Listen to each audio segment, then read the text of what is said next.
When I got born again, it was just such a radical change in my life, such a dramatic change that I didn't want youth of that generation that I was in at that time, or the generations to come, to like deal with the same things that I dealt with. God just put a burning desire in my heart to reach young people. Through the outlet of hardcore music, God gave me that opportunity to speak into a generation of young people that were wanting something different. What's up, Unified? Yeah. How you guys doing? I'm Shawn Jonas from the beautiful state of West Virginia that I just drove through and went up and down mountains for hours and hours and hours, and finally arrived in the beautiful state of Maryland. So I'm excited to be here, and just to give you a little bit of a background if you don't know who I am, I was involved in 2 hardcore bands. One was called Zayo, and the other one, which will probably not get as many cheers, is Symphony in Peril. Awesome. And I'm now the old fart in the room, and 31 years old. I know I don't look it. I still look like I'm 19. It's the shortness. Hey, where's Jason? Is Jason in here? I'm right here. Okay, come up here, Jason. I want Jason to come up here. When I first got into hardcore, you know, I wanted to be the big man, you know. But just stand right here. You know. Yeah, I mean, just, so I'm seeing all these pictures from Cornerstone, you know, and he's in the crowd murdering people. You know, kids are like, you know, because he's landed on them. And then I come, and, you know, they just throw me around like a beach volleyball around the crowd. But this is what I had to live up to, you know. So I needed the voice to kind of live up. So, you know, that was me.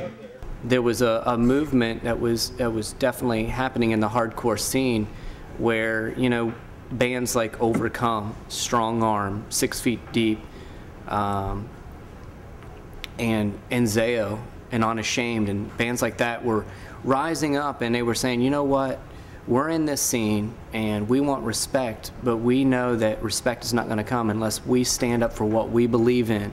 In the hardcore scene, in the early hardcore scene, or what I would consider the early hardcore scene, is everyone was kind of standing up for something.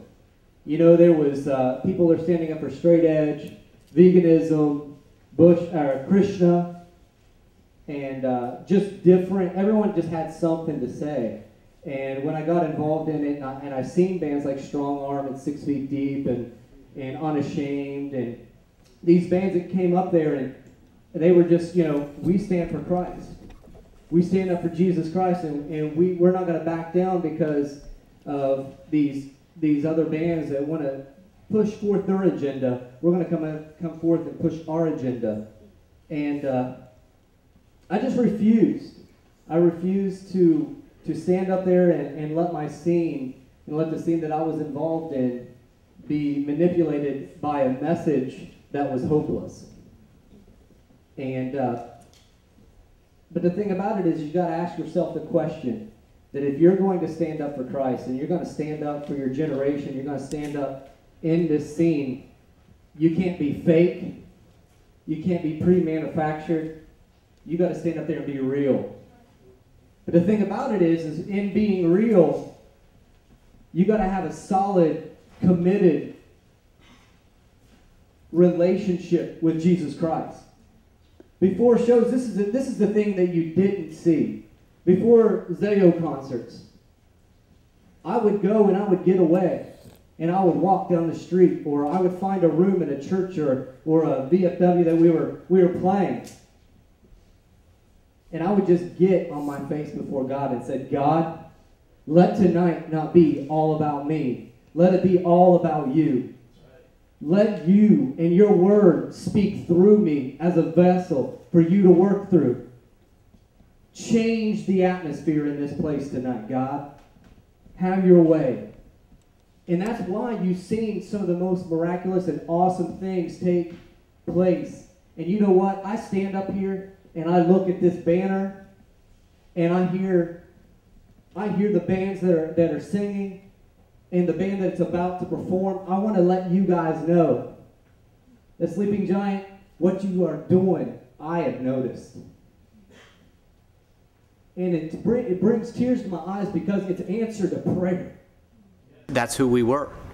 We were spirit-filled, and we loved hardcore.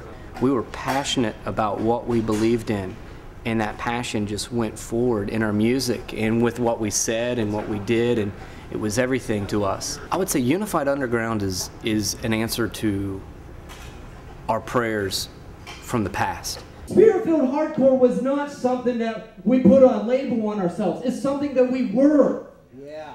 It wasn't that we weren't like straight edge and we put spirit-filled hardcore across our hands or across our heads and all this. We didn't do that. We were spirit-filled hardcore because we were spirit-filled first and we were hardcore second.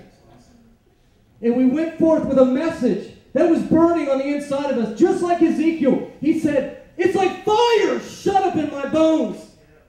It was burning on the inside of him in such a way, in such a passion that he said, "I refuse to not speak forth this message because it's burning on the inside of me." That's why when I got up on the mic and stood forth and proclaimed the gospel of Jesus Christ, I did it with passion. I did it with fire. I was non-compromised. I wasn't compromised. I didn't get up there and say one thing and live a different way. And I'm not here to condemn the bands that have went before us.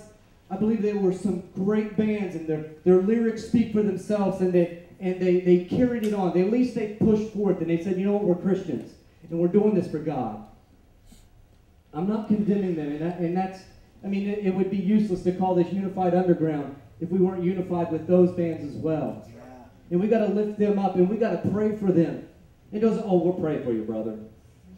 And, "Oh, we're believing for you to, just speak the word, brother."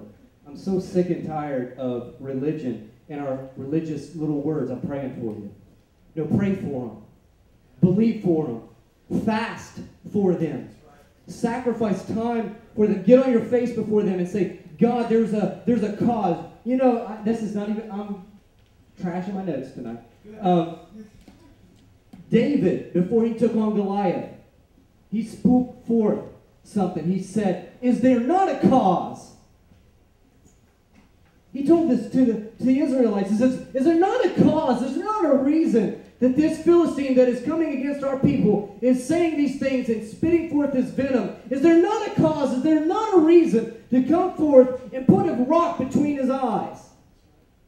And that's what we need to do as believers, is say, is there not a reason that our message is important enough to put it into our scene?